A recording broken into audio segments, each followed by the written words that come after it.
Seorang mahasiswi bernama Syarifah yang berasal dari Sulawesi Selatan meminta tanggapan Ganjar mengenai citra PDI Perjuangan yang dinilainya sering diejek di sosial media. Pertanyaan itu dilontarkannya saat acara 3 Baca Pres Bicara Gagasan di Universitas Gadjah Mada, Yogyakarta, Selasa, 19 September 2023. Bagaimana tanggapan Bapak mengenai citra PDIP, yang saat ini kita tahu dalam tanda kutip selalu menjadi ejekan di sosial media? Bukankah itu sebuah sinyal penolakan? Tanya Syarifah kepada Ganjar. Ganjar pun menjawab pertanyaan Syarifah dengan cara menceritakan pengalamannya ketika ia sering melakukan unjuk rasa saat masih berkuliah di UGM. Saat demo di Bundaran, saya sampaikan dan diskusi dengan teman-teman. Kita demo terus, tapi enggak ada hasil, apa yang harus kita lakukan? Kita harus masuk dalam sistem untuk bisa mengambil keputusan. Saya masuk partai, saya diledek, ucapnya.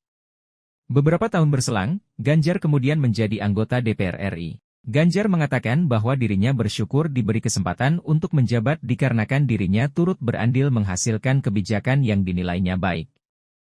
Lalu saya jadi anggota DPR dan diminta memimpin beberapa pansus. Saya diminta untuk menyusun UU Kewarganegaraan dan Parpol. Ketika isu gender muncul, saya putuskan pengurus partai harus 30%-nya diisi perempuan, dengan tangan saya putuskan, manfaat. Setelah itu, Ganjar juga bersyukur telah melahirkan UU Keistimewaan, yang sebelum dicetuskan, peran Sri Sultan Hamengkubuwono IX dinilai begitu dominan, sehingga membuat sejumlah parpol tidak sepakat. Lalu ketika menjadi gubernur, Ganjar mengaku selalu mengusung semangat anti korupsi sehingga ia terpaksa mencopot jabatan 2 orang kepala dinas dikarenakan mereka mengaku telah melakukan korupsi.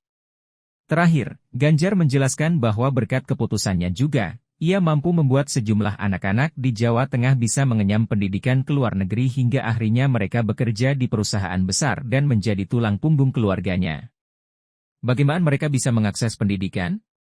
Saya keluarkan APBD, menanggung biaya mereka penuh 100%, mereka di Korea, mereka di Jepang, mereka bekerja di perusahaan besar dan jadi tulang punggung keluarganya untuk mengentaskan kemiskinan, karena keputusan itu, dan saya anggota PDIP. Dan hari ini, Anda boleh menilai saya, apakah saya bisa berpihak kepada wong cilik si marhaen itu? Ungkap Ganjar.